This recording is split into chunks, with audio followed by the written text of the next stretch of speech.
Okay, I wanted to show you guys what I rigged up here for my glue gun.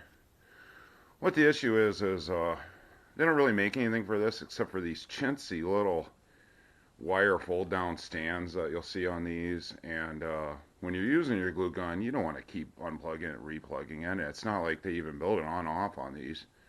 I don't know what's up with that, but.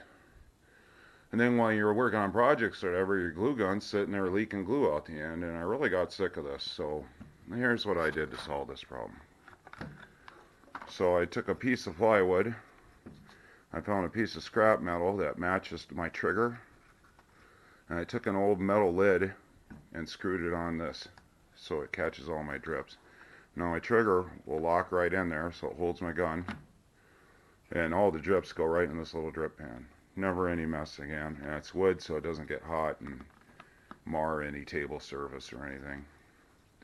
And that's how I solved this problem. I don't know what's with these glue gun manufacturers, and it's such a useful tool, but this technology really hasn't changed in like, I don't know, 40 years or something. Nothing, I've seen no improvement in these glue guns.